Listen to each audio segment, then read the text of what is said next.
Alright, in today's video I'll be opening 9 different packs, Premiere through Death Star 2. This is the first of a two-part video. The second half will do all the Reflections and Episode 1 packs.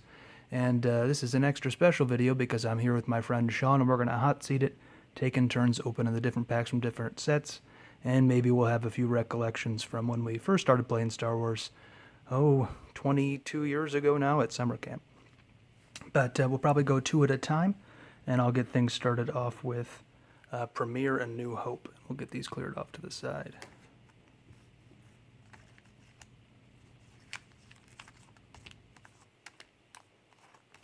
So these are the first 9 sets, basically corresponding to everything in the original trilogy, except for the Reflections set. Premiere, of course, the first set. Everything's going to be black border today. We're not going to worry too much about wrappers.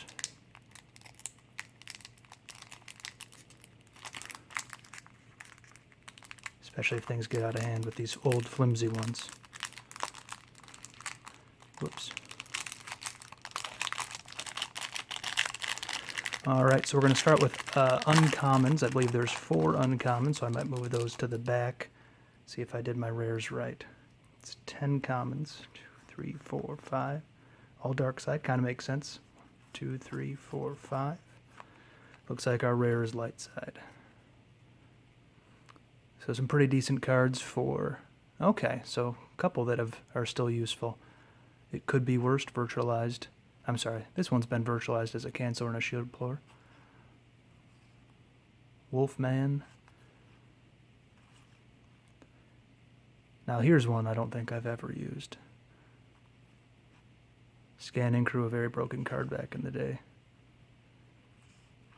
And we're coming up on the end of the commons. We're going to see that War Room again, part of one of my favorite decks, the Yavin 4 base operations. Hey, Luke's back. Very nice. Sun's down. Chief Bast. This one recently got an errata because you could put him at a site with Darth Maul and they would both run away, and totally broke the game due to his evacuation text. And here's our rare. Not that many good rares you're going to get in Premiere, but there's always a chance of a main character. It is an Interrupt, and it's the Force is strong with this one. So I think Sean and I are both very excited because this is my official 1000th The Force is strong with this one that I've ever gotten. So what a milestone. I'm glad we were both here to see that.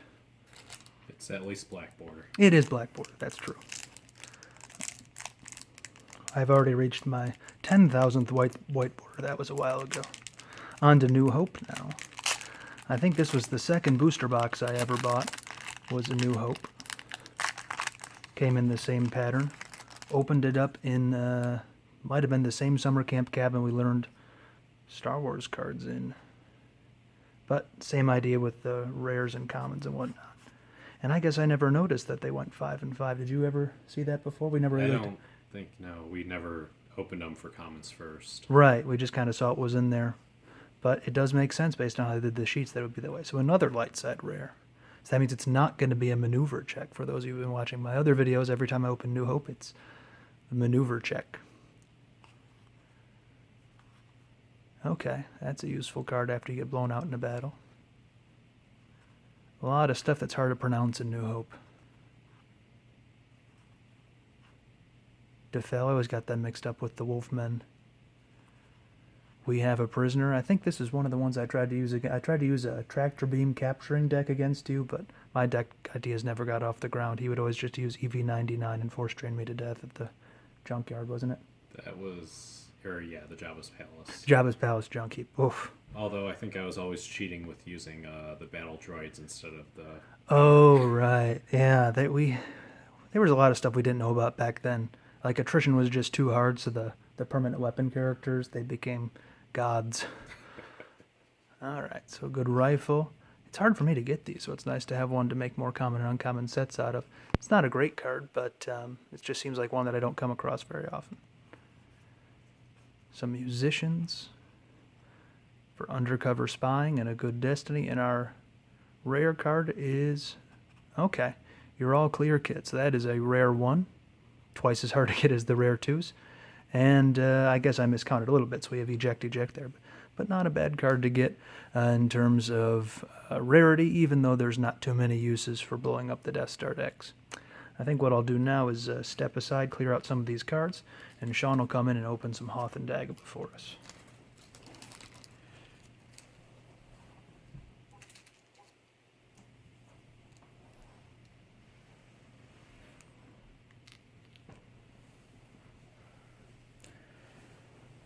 So I know Sean is deeply hoping for a concussion grenade. I think, let's see, how did that work? I got a medium transport, I traded a concussion grenade, and I still haven't forgotten about that. Well, you wanted a Rebel capital starship, and you got one, and Yep, it was the worst one, but it was still Rebel capital ship. Should have just waited for Death Star 2. and it was one of the worst trades of my life. I'm still hearing about it 20 years later. Yeah, you shouldn't have done it. It seemed like it was worth it at the time, but nowadays, not so much. Okay, so how is this one going to work? I think, they have that weird white card in there, so I don't really know where the rare is going to be. I'm guessing it's either just before. Is there only one card on the other side of that white card? There's a few. Okay. Yeah, let's just see what happens.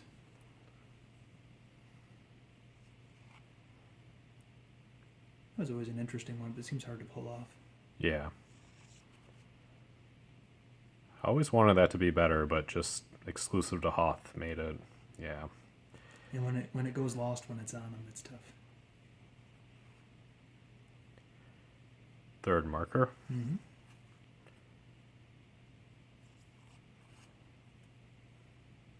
Destiny 1, I don't know why they did that. Yeah, power, ability, and then deploy and forfeit as well. Adds 1 to the starship weapon Destiny draws. Mm-hmm. That was back when stuff didn't make forfeit 0 anyways. At least none of those would. Okay, so that must have been all commons. Okay, so all rare. And one of the rare Star Wars cards where the picture is actually out of the frame a little bit. Yeah, I thought it was creative. A buddy of mine played a Wampa deck where he would put them in the Wampa cave with a mana man who would retrieve force when you killed him. It was just dueling Wampas every turn. Wasn't good, but it was fun to watch. Okay, Imperial Domination. It's a fun card, at least the virtualization is. Okay, so no concussion grenade, no medium transport. So I guess I won't bring that one up again. It's only just once per video when I open a Hoth pack. Yeah, there's definitely worse rares than a Wampa. Absolutely, yeah. Now we got Dagobah. On this one, I'm 99% sure the rare is the last card.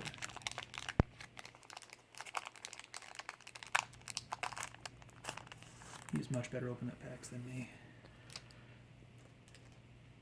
We both do have a lot of practice. That's true.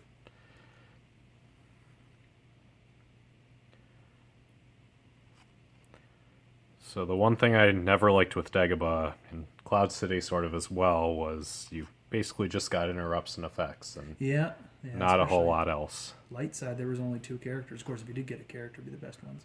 Are these a bit miscut? I can't really... Possibly just a little bit on Okay. the left side's a little bit shorter. Okay, alright. Maybe that was just a glare thing for my angle. That was another card I really liked when we were younger and tried putting it in decks and never quite could. Well, that was when deployment restrictions were huge. Yeah. You'd only have one Leia, and she could only go to Hoth or Cloud City. Okay, nice. It's always nice to get the uncommon system. Okay, so I'm guessing our rare's on the other side. Stone Pile. Okay, there's definitely worse ones to get, but like you said, it's going to be an effect or an interrupt most likely. Of course, there was a lot of bounty hunters, but those are not going to be in every pack. All right, we'll switch it up again. I'm going to do Cloud City and Jabba's Palace, and then Sean's going to dip into the money cards. Of course, I think I'll close it up with Death Star 2. So these ones you can still get for $5 or less, Cloud City and Jabba's Palace. And there's some good cards you can get in there. Oop, this one already opened up a bit on the corner, so it's a good thing we're opening it.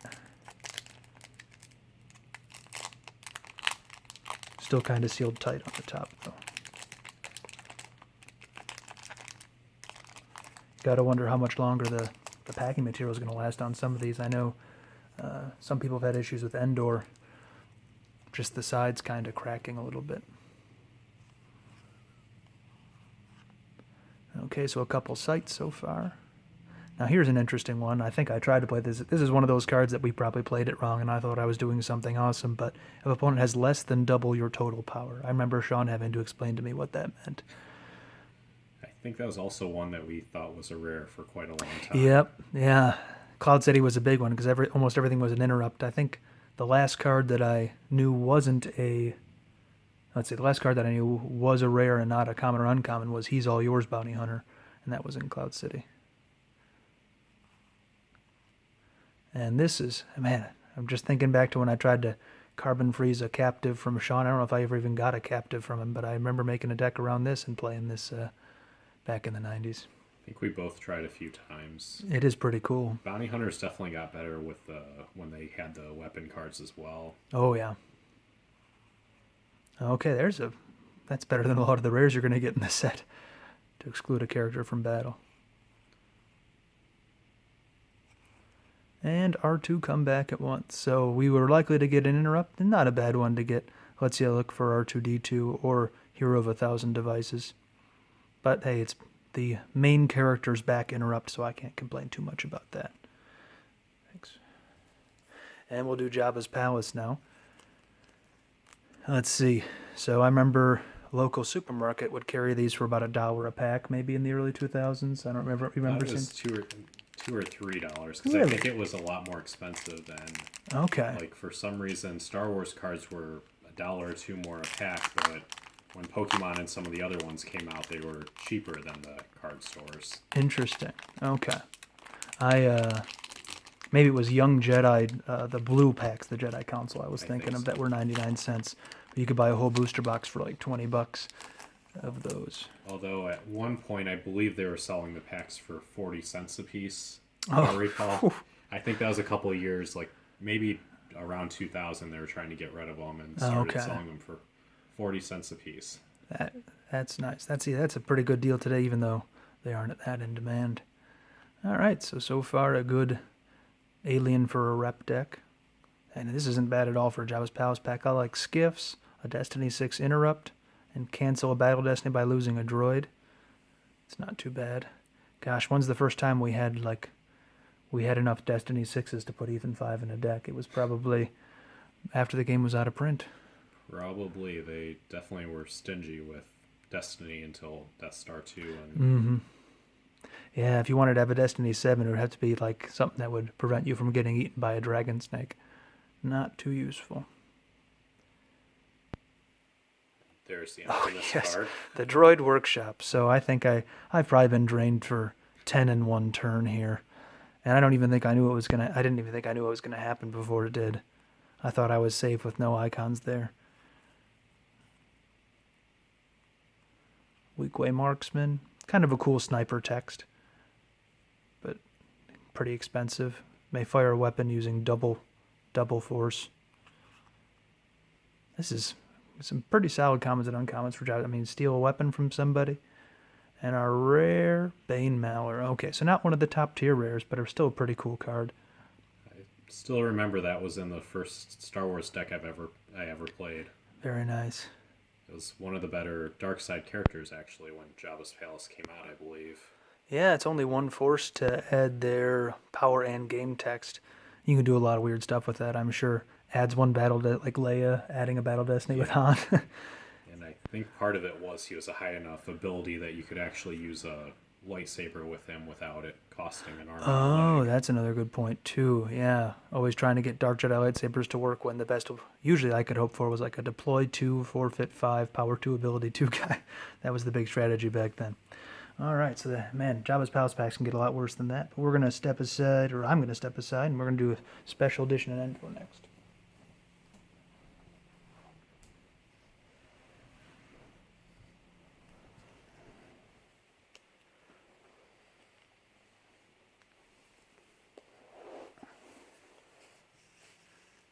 Now, I think we might have both bought a decent amount of special edition, but I feel like you bought more Endor and I bought more Death Star 2.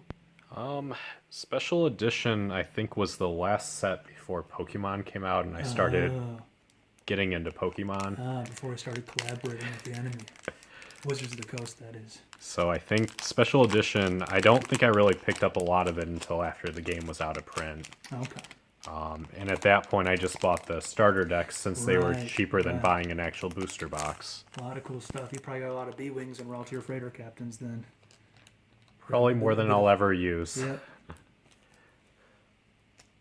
Okay.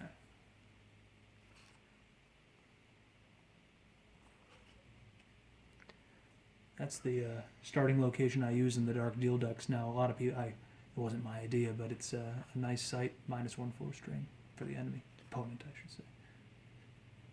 And Right. operatives are always fun.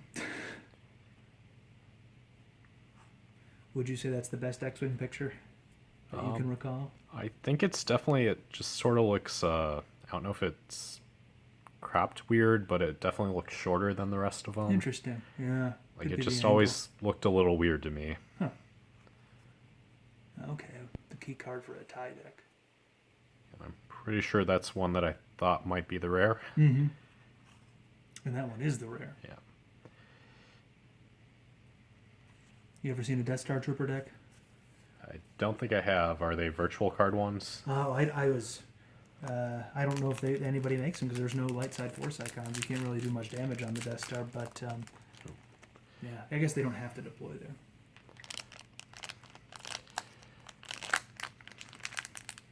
All right, so a lot of cool cards possible in Endor. Now, what's the best card you ever pulled from an Endor pack, Sean? I believe it would be the foil General Han Solo. Yeah, do you got that one of those hard plastic screw down cases? I Okay. still do. I think I remember. might seeing have to that. pull that. Yeah. Very nice. It's Yeah. always a good uncommon to get. Yeah, I actually got one of these in the very first pack of Endor I ever bought, so that was Now, pretty did you cool think- to see. Did you think you had gotten a Falcon, or I you're think not sure? at first I did. Yeah. It's a cool card regardless. And I think most of my Endor actually came from the Death Star 2 starter sets, okay. or the There's- pre-constructed. Mm-hmm. There was good ones in there, though. Okay, that's our rare. So I do sell that one as a single in my store, so it's not bottom of the barrel, but I think it's kind of been shielded now, so sometimes if they're ready for it, you can't play it. But it's interesting to make a character go missing. And that was definitely one of the starting effects I used quite a bit. Mm-hmm.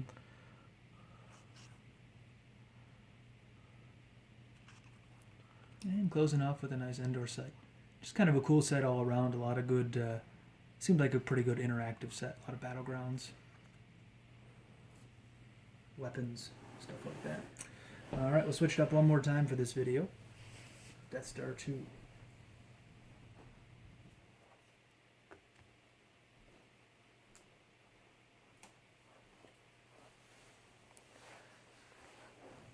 So recently I opened up a pack with a Luke Skywalker in it.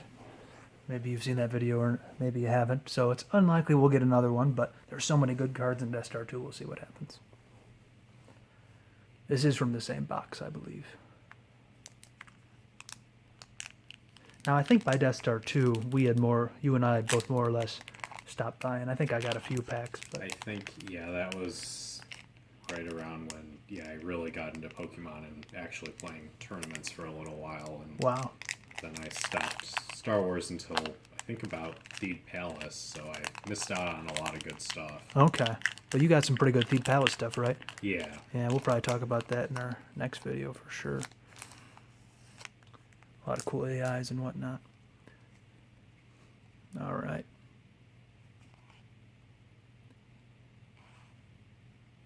So I thought this was an interesting trade-off.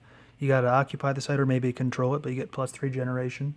So it's kind of a 4-1 location, but you have to occupy it at least.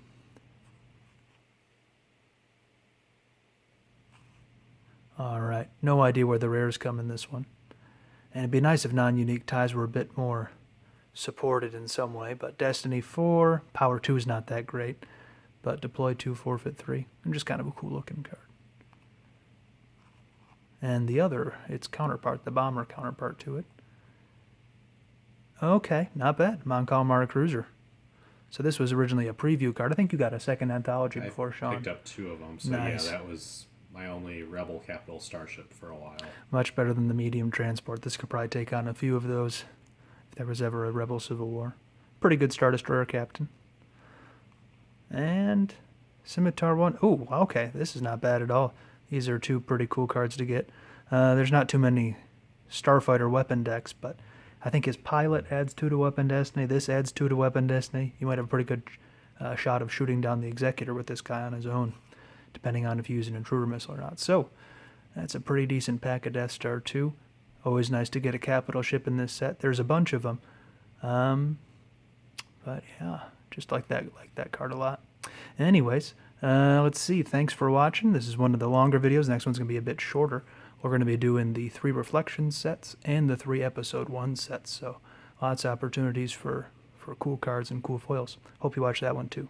Thanks.